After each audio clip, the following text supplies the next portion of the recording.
So it was suggested in the comments from yesterday's vlog that I do a review of the Roadhouse movies that I watched yesterday. So, yeah, I think that's what I'm going to do today. Be a review of all four Roadhouse movies that I watched yesterday. Just give you my opinion of them. Doesn't have to be something, you know, that you necessarily feel about them, but it's how I felt when I watched them and blah blah blah. So I'm gonna get into that right away. Oh, no. Wait, what? Huh. I touched my volume control and it started recording. That's odd. Okay, so let's start with The Roadhouse from 1948 with totally different storyline. I don't know. IMDb says for the description for it, a nightclub owner becomes infatuated with a torch singer and frames his best friend slash manager for embezzlement when the chanteuse falls in love with him. That's the singer for the thing. And yeah, Jeffy, owner of a roadhouse in a backwoods town, hires sultry, rough-talking torch singer Lily Stevens against the advice of his manager, Pete Morgan. Jeffy is smitten with Lily, who in turn exerts her charms on the more resistant. Wow. The more resistant Pete. When Pete finally falls for her and she turns down Jeffy's marriage proposal, they must face Jeffy's murderous jealousy and his twisted plots to punish the two. Ooh, yeah, it was good. I don't know. I mean, once I figured out that it wasn't the same storyline, I kind of just lost interest for a bit, but then, I gave it a chance. I kept watching, and it was pretty good. I mean, would I recommend it? Maybe, if you like that kind of stuff. It's all black and white and everything, but it had a good storyline. There was a good fight scene, too, so that's also good, especially in a Roadhouse movie. You gotta have fighting.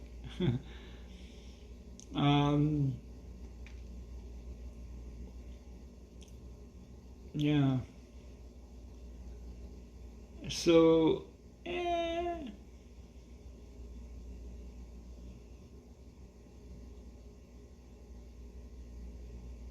plus the actress that played the singer did her own singing in the film, so that's also a plus too. I'm not really into it when they overdub somebody else's singing. They did that in Back to the Future with Michael J. Fox when he did Johnny Be Good, but you couldn't tell because the singer sounded just like him. So when they do it that way, that's fine, but when it's a different voice and you can tell that it's a different voice, it kind of loses, part of the greatness of the scene or something like that. Anyway, but yeah, it was a pretty good movie.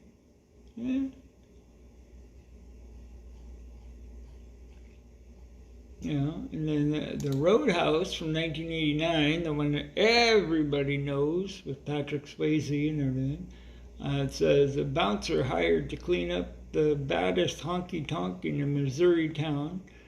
Armed with a black belt in karate and a degree in philosophy, Patrick Swayze sets out to tame the double deuce for its owner. And there should be a storyline thing here. Yeah, there we go. Serene and laconic, but powerful and lethal. Expert martial artist Dalton is the best professional bouncer in the business. With his reputation preceding him, Dalton arrives in Jasper, Missouri to clean up the Double Deuce, a seedy bar terrorized by troublemakers. However, Dalton is unaware that villainous local entrepreneur Brad Wesley wants things to stay as they are. As a result, the newcomer gets a deep stab wound from Wesley's hired goons, catching charming physician Dr. Elizabeth Clay's eye. For this alone, corrupt Wesley has enough reason to get rid of Dalton at all costs. But a bouncer like Dalton always has the final say. And there are a few good fight scenes in that. I enjoyed it. I mean, very fast-paced, kept your attention on the movie. It was good. I really, really liked that. Yeah. And Patrick Swayze hurt a knee during filming. He chose to make Ghost next because it was less strenuous, turning down the roles of Gabriel Cash in Tango and Cash and Mike Harrigan in Predator 2. Well, that would have been interesting if Swayze was in Predator 2, but yeah. But yeah, it's pretty good. And Jeff Healey was the musician at the Roadhouse, and that was pretty good. That was his first acting job, in that movie. He did a pretty good job in that too. And Terry Funk, if you're a wrestling fan, right? Remember Terry Funk? Godfather of hardcore. But yeah, he was in that too. He was, he played Morgan, one of the bouncers.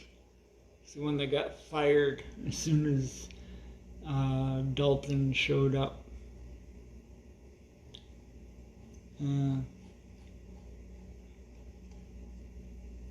Funk has strong wrestling bloodlines. His dad, Dory Funk Sr., was a well-known grappler from the 1940s through 1970s, and his brother, Dory Funk Jr., wrestled from 1963 until the early 90s, and won the National Wrestling Alliance World Heavyweight Championship in 1969. Funk himself became NWA champion, and thus the Funks have the distinction of being the only brothers to win the NWA championship. Ooh.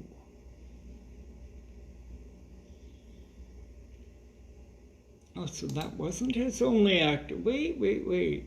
Oh, wait, no, that was Jeff Healey. But Terry Funk made his film debut as what else? A wrestler in Sylvester Stallone's. And Stallone is a noted wrestling fan.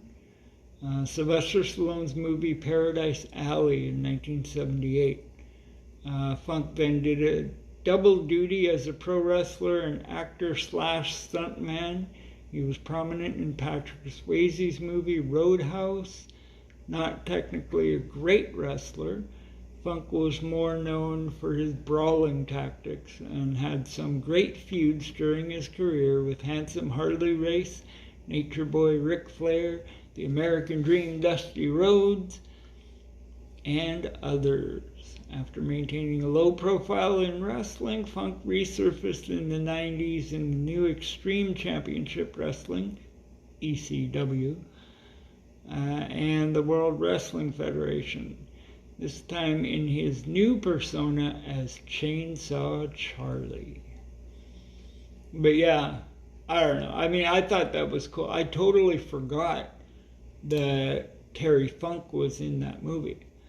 But anyway, moving on to Roadhouse 2, Last Call. Wasn't really that great in the box office. Some people don't even know it was even made.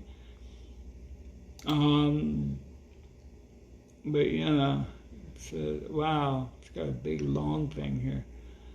While he's deep undercover in New York, DEA agent Shane Tanner, the son of a legendary cooler named Dalton, learns that his uncle Nate Tanner got beat up by a group of men because he doesn't want to sell the Black Pelican, his bar in Tyree, Louisiana. Shane takes off for Louisiana to find out who attacked Nate. Shane decides to stay in Nate's house for the time being and run the Black Pelican in Nate's absence. Much to the dismay of former Black Pelican cooler Wild Bill DeCary. Wild Bill wants to buy the Black Pelican since it's located in a prime location for running drugs. The Black Pelican is close to the border. It's between Florida and Texas, and it's in an area where drugs can be smuggled pretty much undetected. But Shane doesn't want to sell and damages the numerous thugs that Bill sends his way. Also, Dalton was murdered years ago, and Shane still wonders who killed Dalton. When Shane was a rookie state trooper in Tyree, Shane had come home from work one night and found Dalton fatally shot. After that, Shane left town and became a DEA agent. Now, Wild Bill's boss, Miami crime syndicate kingpin Victor Cross, decides that it's time to handle matters personally because Wild Bill's men are not doing a good job of it. Shane is soon faced with impossible odds and low number of staff members at the Black Pelican to rid Louisiana of Victor, Wild Bill, and their organization. Shane teams up with a local school teacher, Bo Hampton, who is a regular at the Black Pelican. Wow. Okay. And I don't know, it was okay, I guess. But Wild Bill was played by Jake Busey, Gary Busey's son.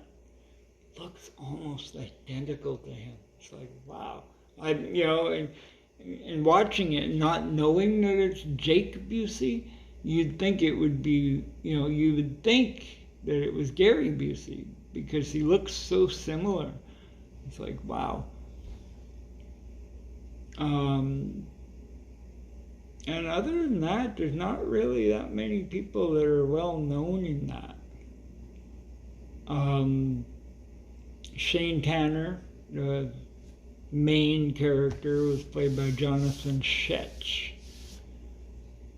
And don't know who that is, but, it was supposed to be Patrick Swayze, but he turned it down. He actually turned it down. The part of Nate Tanner was originally supposed to be James Dalton, right? It was supposed to be his same character from the first Roadhouse, but Swayze backed out due to creative differences and the character was changed. Sometimes movies do that, and maybe that's why it didn't do so well. If Patrick Swayze had taken the role, it probably would have done really great, and there probably would have been a Roadhouse 3. Who knows? But it was okay, I guess, but it wasn't really, couldn't really get into it. But for what it was a good movie. And the new Roadhouse, this year came out. Ex-UFC fighter Dalton, they use the same name. I think he has a different first name though. Can't remember. Takes a job as a bouncer at a Florida Keys roadhouse only to discover that his paradise is not all it seems. There's Jake Gyllenhaal as Dalton. There are a few big names in there. Conor McGregor as Knox. Post Malone as Carter.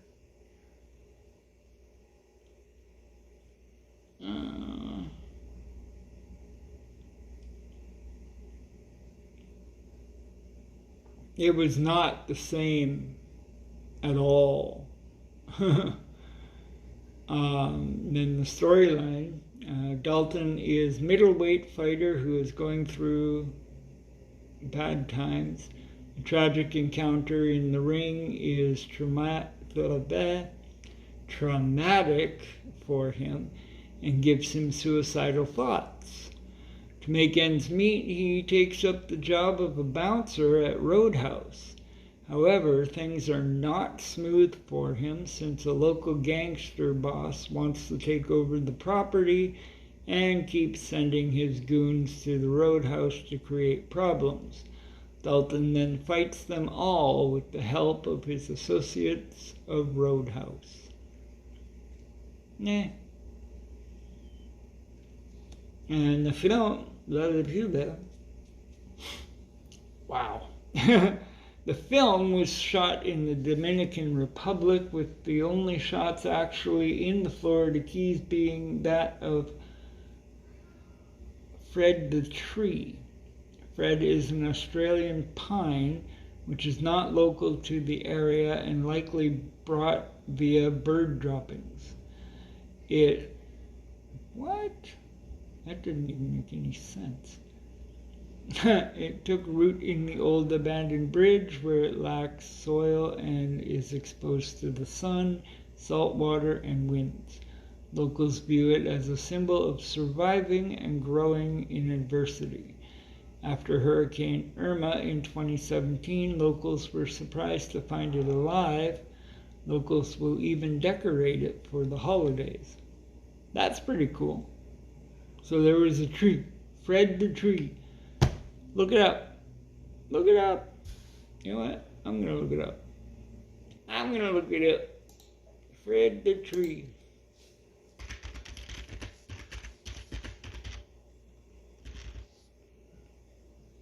Boom. Yeah, my keyboard is right behind you.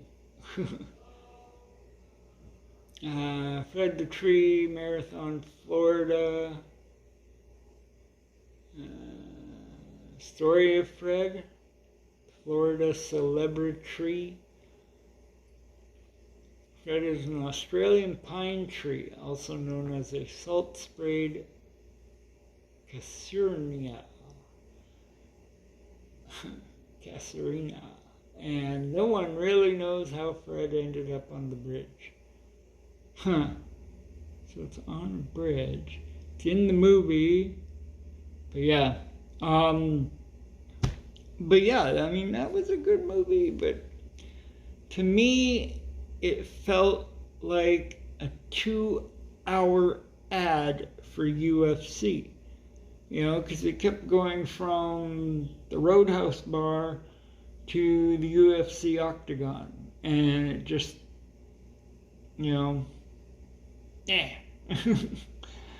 But again, for what it was okay. It was okay. It wasn't the best movie, but it was good. I enjoyed it. I didn't think it was bad or anything, but it wasn't the greatest. It didn't really sit well. And honestly, if Patrick Swayze was still alive, he probably wouldn't have liked it. Who knows? Maybe he would have, But the good thing is he wasn't in it. right? So if he was still alive and he watched it, he'd probably be like, wow, I'm glad I'm not doing those stunts. Glad I'm not in that movie. But yeah, so that is my review of the 4 Roadhouse movies that I watched yesterday. Hope you liked it. I don't know. Leave a comment below. Did you see any of them? What were your thoughts?